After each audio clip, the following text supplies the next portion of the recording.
আসসালামু আলাইকুম, back to my channel Rupsina কিচেনে আপনাদের সবাইকে স্বাগতম।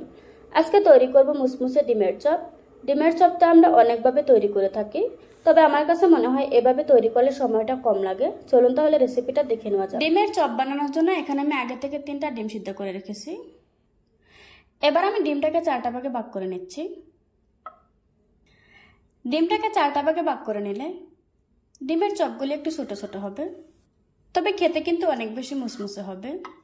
আমার ডিমগুলি কেটে নেওয়া হয়ে গিয়েছে। এখন এটাকে একটা সাইডে রেখে দেব। এবার আমি বেসনের ব্যাটারটা তৈরি করে নেব।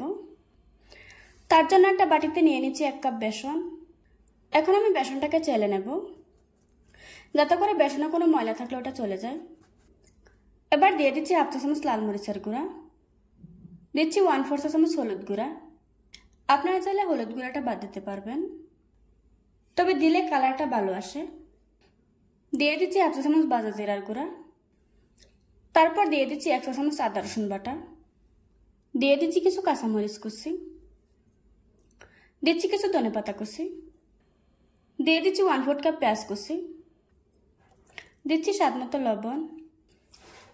এবার আমি সবগুলো উপকরণ খুব ভালোভাবে মিশিয়ে নেব।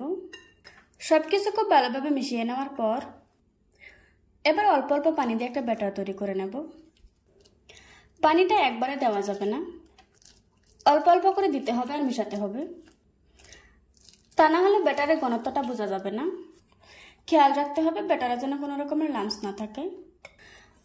আমরা আলুর চপ, বেগুনের চপ যেরকম ব্যাটারে তৈরি করে থাকি, তার থেকে একটু ঘন একটা ব্যাটার তৈরি করতে হবে।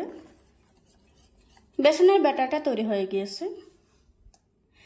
এবার আমি একটা করে ডিমের স্লাইস নেব আর ব্যাটারের মধ্যে খুব ভালোভাবে ডুবিয়ে নেব, যাতে করে কোনো অংশ খালি না থাকে।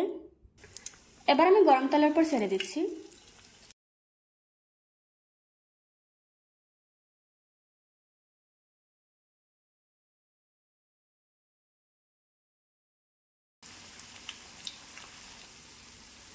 এখন আমি চুলার আঁচ মিডিয়ামে রেখে ডিমের চপগুলিকে ভেজে নেব। চুলার আঁচ বাড়িয়ে দিলে তাড়াতাড়ি কালার চলে আসবে, তখন কিন্তু চপগুলি মুসমুসে হবে না। কিছুক্ষণ ভেজে নেওয়ার পর এখন খুব সুন্দর একটা কালার এসেছে। এবার আমি তেল ঝরিয়ে একটা প্লেটে তুলে নেব। দেখুন বন্ধুরা, আমার ডিম চপগুলি বানানো হয়ে গিয়েছে। একটা কেটে আপনাদের সাথে শেয়ার করছি। আশা করছি আজকের এই সময়ের রেসিপিটা আপনাদের কাছে ভালো লাগবে। ভালো লাগলে আমার চ্যানেলটা সাবস্ক্রাইব করে পাশে থাকা বেল বাটনটি অন করে রাখবেন। আবারও কথা হচ্ছে নতুন কোনো ভিডিওতে। ততক্ষণ সুস্থ থাকবেন, ভালো থাকবেন। আল্লাহ হাফেজ।